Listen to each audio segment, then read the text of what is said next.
चलो शुरू करते हैं आज की दर्द भरी कहानी। सुबह का समय था। एक लड़की बेंगलुरु पुलिस को अपने ही मोबाइल से कॉल करके बताती है किसी ने उसकी दोस्त की हत्या कर दी है। उसके बोलने से ही यह समझ में आया था कि वह बहुत ही घबराई हुई थी।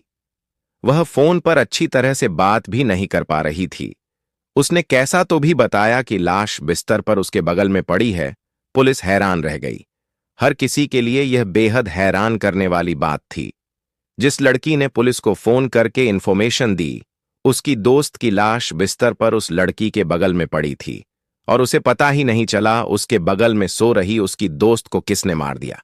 वह तारीख थी 28 अगस्त 2024।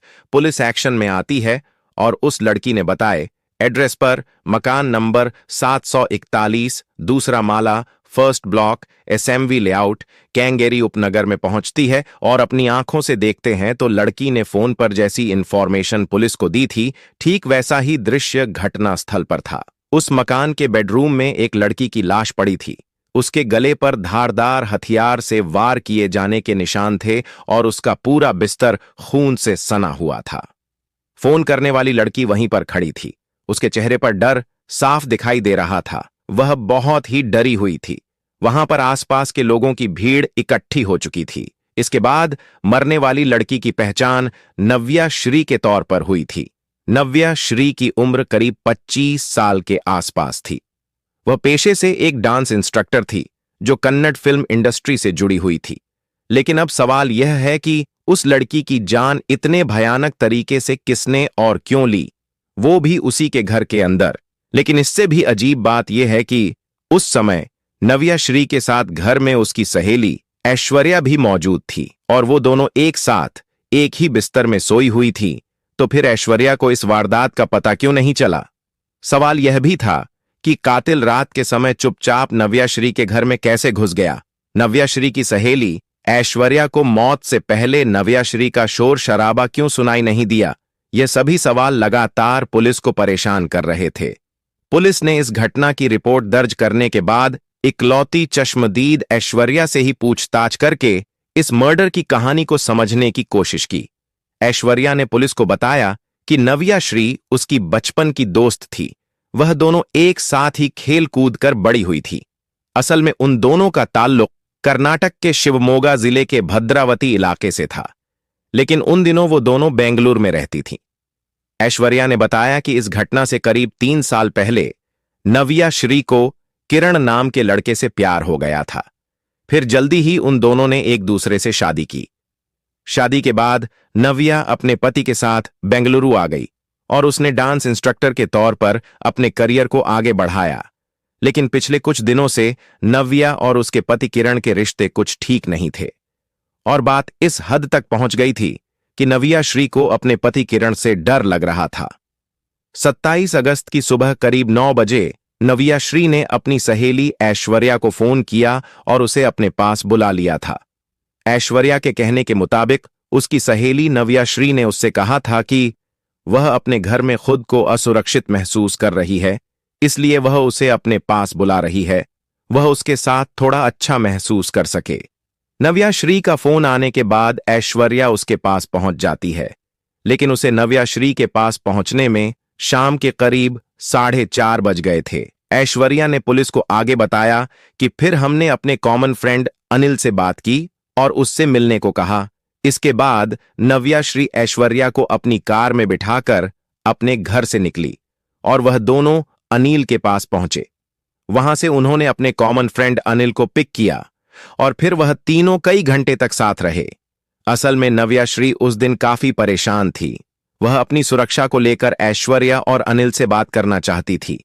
ऐश्वर्या ने पुलिस को बताया कि नव्या श्री का पति किरण उस पर शक करता था और इस बात को लेकर ही उन दोनों में लड़ाइयां हुआ करती थीं। पूछताछ के दौरान ऐश्वर्या ने पुलिस को बताया कि 27 अगस्त को भी लड़ाई के बाद नव्या श्री ने ऐश्वर्या को अपने पास बुलाया था। उसने ऐश्वर्या से कहा था कि वह ना तो घर में सुरक्षित महसूस कर रही है और ना ही बाहर, इसलिए उसे कुछ देर के लिए उसके साथ रहना चाहिए। ऐश्वर्या ने बताया कि हम दोनों भद्रावती से ही हैं और दोनों बचपन की सहेलियां हैं, इसीलिए मैं तुरंत नव्या श्री के पास चली आई। इसके बाद हम दोनों घर से बाहर निकले, साथ में थोड़ा वक्त गुजारा। रास्ते में हम अपने दोस्त अनिल से भी मिले। अनिल ने नव्या को इस परेशानी से बाहर निकलने के लिए पुलिस के पास जाने की सलाह दी। दरअसल नव्या श्री अपने दोस्त अनिल से मिलकर अपनी परेशानी का हल ढूंढने की कोशिश कर रही थी और अनिल ने उसे पुलिस में शिकायत करने की सलाह दी थी। अनिल का कहना था कि अगर पुलिस किरण को पुलिस स्टेशन बुलाकर थोड़ा समझा देगी तो किरण उसके साथ दुर्व्यवहार करने से पहले 100 बार सोचेगा। इस बातचीत के बाद 27 अगस्त को वह तीनों एक पार्टी में चले गए। पार्टी खत्म होते ही अनिल को छोड़कर नव्या श्री और ऐश्वर्या वापस एसएमबी लेआउट में नव्या श्री के घर लौट आई। नव्या और उसके पति में अनबन के कारण उसका पति किरण अब भी घर में नहीं था। ऐश्वर्या उस रात नव्या के घर में ही रुक गई। वह दोनों सहेलियां एक साथ ही सो गई थीं। ऐश्वर्या ने पुलिस को बताया कि इसके बाद उस रात को क्या हुआ था उसे कुछ भी पता नहीं।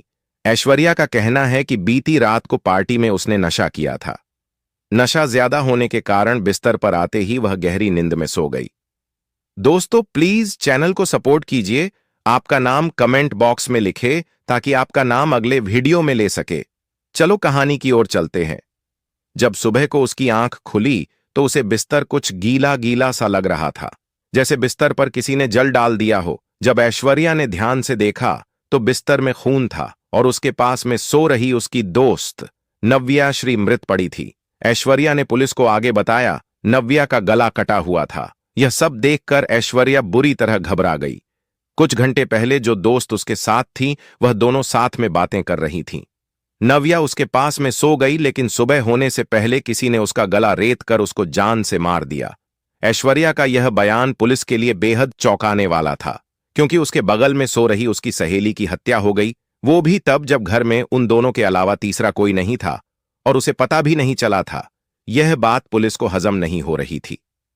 अब तक की तफ्तीश में पुलिस को यह पता चल चुका था कि किरण और नव्या श्री दोनों के पास घर की एक एक चाबी रहती थी, क्योंकि दोनों काम के सिलसिले में अक्सर घर से बाहर रहते थे और अलग अलग वक्त पर घर लौटते थे।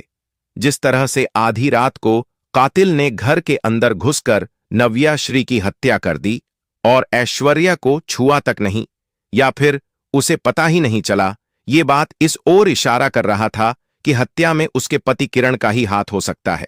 वैसे भी नव्या श्री ने आखिरी बार अगर किसी से अपनी जान को खतरा बताया था तो वो उसका पति किरण ही था। ऐसे में बहुत मुमकिन है कि किरण ने आधी रात को डुप्लीकेट चाबी से घर का दरवाजा खोला और दबे पांव अंदर आया।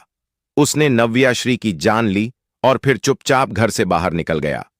पुलिस समझ चुकी थी नव्या श्री का कातिल कोई और नहीं बल्कि उसका पति किरण ही है। अगले रोज मामले का खुलासा होने के बाद उसके मोबाइल फोन की लोकेशन और दूसरे सर्विलांस की मदद से पुलिस ने किरण को दबोच लिया। कुछ सूत्रों का कहना है कि वारदात की रात घर में घुसकर कातिल ने नव्या श्री को पहले घर में ही एक कुर्सी से बांधा, उसके साथ अत्याचार किया, उसको टॉर्चर किया, फिर गला रेत कर हत्या कर दी। जबकि ऐश्वर्या ने पुलिस को बताया है कि उसे उसकी सहेली की लाश उसके बिस्तर पर बगल में पड़ी हुई थी, जो खून से लथपथ थी और बिस्तर भी खून से भीग गया था।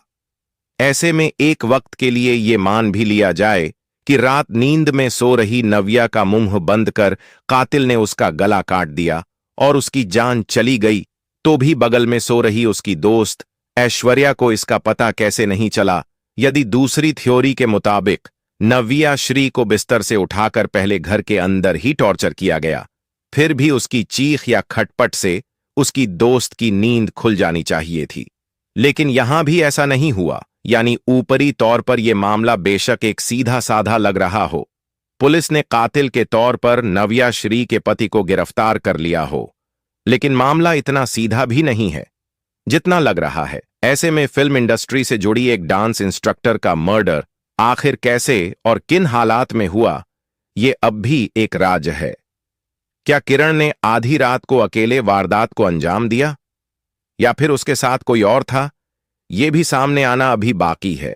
इस कहानी को सुनाने का उद्देश्य किसी का दिल दुखाना नहीं है, किसी को परेशान करना नहीं है, सिर्फ और सिर्फ आपको जागृत करना है, आपको सचेत करना है। दोस्तों, यह कलयुग है। आंखें बंद करके किसी के ऊपर भरोसा न करे। हर पल सावधान रहे, सतर्क रहे और सुरक्षित रहे।